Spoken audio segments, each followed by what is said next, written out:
വനിതാ വിഭാഗം അവതരിപ്പിക്കുന്ന തായമ്പയോടുകൂടിയാണ് അടുത്ത ഋഷഭവീരൻ തൃക്കളഞ്ഞൂർ മണ്ണിലേക്ക് എത്തിയത്. ഇപ്പോൾ നമുക്ക് കാണാൻ കഴിയുന്ന കാഴ്ച കീച്ചേരി ഭാഗത്തിന്റെ ഏവൻ ബാച്ച് ഒറ്റക്കാള വനിതകളുടെ സ്വന്തമേളത്തോടുകൂടി തായമ്പകയുടെ അകമ്പടിയോടുകൂടി ഒരു വലിയ പുരസ്കാരത്തിന്റെ ഉത്സവ ലഹരിയോടുകൂടി ഭക്തി സാന്ദ്രമായ അന്തരീക്ഷത്തിൽ തൃക്കളഞ്ഞൂരപ്പനെ വലം വെച്ച് ഗോപുര നടയിലേക്ക് എത്തുന്ന കാഴ്ചയാണ് നാം ഇപ്പോ കണ്ടുകഴിഞ്ഞത്. അടുത്തതായിട്ട് കൊന്നാരകം ഭാഗത്തിന്റെ ഏറ്റവും ബാച്ച് ഒറ്റക്കാളയും അതൊരു കുട്ടിക്കാളയാണ്. മേളക്കൊഴുപ്പോടുകൂടി തുടർന്ന് മേളക്കൊഴുപ്പോടുകൂടി ജോഡിക്കാള മണ്ണിൽ ഭാഗത്തിന്റെ ഏത്രികാളയും ഉടൻ തന്നെ തൃക്കളഞ്ഞൂരപ്പനെ പ്രദക്ഷിണം വെച്ച് ഗോപുര കവാടത്തിലേക്ക് എത്തുന്ന കാഴ്ച നമ്മളിലേക്ക് നിങ്ങൾ ഓരോരുത്തരും നയനങ്ങളെ മനോഹരമായിക്കൊണ്ട് ഞങ്ങൾ എത്തുന്നതാണ്. അടുത്തതായി എത്തിയിരിക്കുന്നത് ഒരു ഒറ്റക്കാളയാണ്. നമ്മളുടെ ദൃശ്യപഥത്തിൽ ഇപ്പോൾ A2 ബാച്ച് കൊന്നാലയം ഭാഗത്തിന്റെ കുട്ടിക്കാള അതൊരു ഒറ്റക്കാളയാണ്.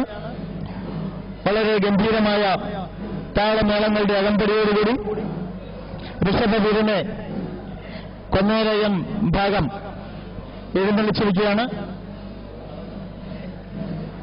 തൃക്കളഞ്ഞൂർ മഹാക്ഷേത്രത്തിൽ നടക്കുന്ന ആറാട്ടിൻ മഹോത്സവത്തിന്റെ ഭാഗമായി കൂടുതൽ വിവരങ്ങൾ ഞങ്ങളുടെ സ്റ്റുഡിയോയിൽ നിന്ന് ലഭ്യമാണ്. ഞങ്ങളുടെ സ്റ്റുഡിയോയിൽ ഇപ്പോൾ തൃക്കളഞ്ഞൂർ ഡയറക്ടർ ആർ കൃഷ്ണൻകുട്ടി അവർ പ്രേക്ഷകരോട് സംസാരിക്കുന്നു. അദ്ദേഹവുമായി സംവദിക്കാൻ ശ്രീ ജയേഷ് പത്രാവൃത്തിനെയും ക്ഷണിച്ചുകൊള്ളുന്നു. നമസ്കാരം. മാന്യ പ്രേക്ഷകർക്ക് ശ്രീ മഹാദേവരുടെ അനുഗ്രഹങ്ങൾ വീണ്ടും വീണ്ടും ഉണ്ടാകട്ടെന്ന് ആശംസിക്കുകയാണ്. ഈ ഒരു അവസരത്തിൽ നമ്മുടെ പ്രേക്ഷകരോട് സംസാരിക്കുവാൻ Thrikkalanjoor Mahadeva Devaswom trust manager Shri R Krishnankutty അവർ ഇപ്പോൾ നമ്മോടൊപ്പം സ്റ്റുഡിയോയിലുണ്ട്. പ്രേക്ഷകരോട് ഈ ഒരു അവസരത്തിൽ എന്തൊക്കെയാണ് സാറിന് പറയാനുള്ളത്? പ്രേക്ഷകരോട് തൃക്കളഞ്ഞൂർ അപ്പന്റെ നാമധേയത്തിൽ എല്ലാ തൃക്കളഞ്ഞൂരപ്പന്റെ അനുഗ്രഹാശിസുകൾ തന്നെയും നേരട്ടെ എന്ന് ഈ അവസരത്തിൽ ആത്മാർത്ഥ പ്രാർത്ഥിക്കുന്നതോടൊപ്പം തൃക്കളഞ്ഞൂരപ്പന്റെ മാഹാത്മ്യവും ഐതിഹ്യവും നാടെങ്ങും ഗൾഫ് നാടുകളിലും മിഡിൽ ഈസ്റ്റ് നാടുകളിലും എത്തിക്കാൻ കഴിഞ്ഞ് വളരെ ചാരിതാർത്ഥ്യമുണ്ട്. തൃക്കളഞ്ഞൂരപ്പന്റെ ഈ കെട്ടുകാഴ്ച ഏതാണ്ട് ഇപ്പോൾ വീണ്ടും തുടങ്ങിയിട്ട് ഏതാണ്ട് 45 വർഷമായി ഈ കെട്ടുകാഴ്ച ഉണ്ട്. ഓരോ വർഷവും കെട്ടുരുപ്പടികളുടെ എണ്ണം വളരെ കൂടിക്കൂടി. ഈ വർഷം 23ഓളം 27ഓളം കെട്ടുരുപ്പടികൾ അതിൽ ഏറ്റവും വലിയ കാള ഇവിടെ കൊല്ലംമുക്കിന് ഉള്ള വലിയ കാളക്ക് ഇരട്ടക്കാളയാണ്. അത് തുടങ്ങിയ നാൾ മുതൽ ഏതാണ്ട് എന്ന് പറഞ്ഞാൽ 45 വർഷമായിട്ട് അവർ തുടർച്ചയായി കെട്ടി വരുന്നതാണ്. വളരെ ഗംഭീരമായിട്ടും വളരെ നയനാനന്ദകരമായ കാഴ്ചയാണ് ഈ കെട്ടുകാഴ്ച.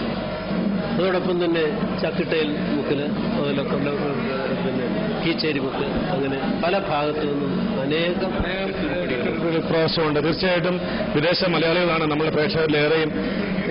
നിരവധി അല്ലെങ്കിൽ നിരവധി വിശ്വാസികൾ ഏറി വരുന്ന ഈ കാലഘട്ടത്തിൽ ഇനി എന്തൊക്കെ കാര്യങ്ങളാണ് ദേവസ്വത്തിന്റെ ചുമതലയിൽ നടത്താൻ ഉദ്ദേശിക്കുന്നത്?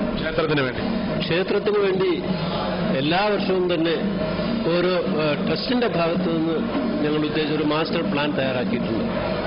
കഴിഞ്ഞ വർഷം വളരെ ഭക്തജനങ്ങൾ വളരെ സൗകര്യം വരത്തക്ക രീതിയിൽ ഒരു കൗണ്ടർ നിർമ്മിച്ച് അതിന് ഉദ്ഘാടനം. അതുപോലെ ഈ വർഷം കിഴക്കേ നടയിൽ അതായത് വിളക്കുമാടം പിച്ചള പൊതിഞ്ഞു ഏതാണ്ട് 9 ലക്ഷം രൂപയുടെ പണിയാണ്.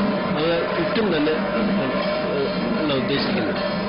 അതിൽ ഓരോ വർഷവും ഓരോ ഇങ്ങനെയുള്ള ഡെവലപ്മെന്റ് വർക്സ്, അതായത് പുരോഗമനപരമായ അല്ലെങ്കിൽ നിർമ്മാണ പ്രവർത്തനം നടത്തണമെന്ന് ട്രസ്റ്റ് ആഗ്രഹിക്കുന്നു.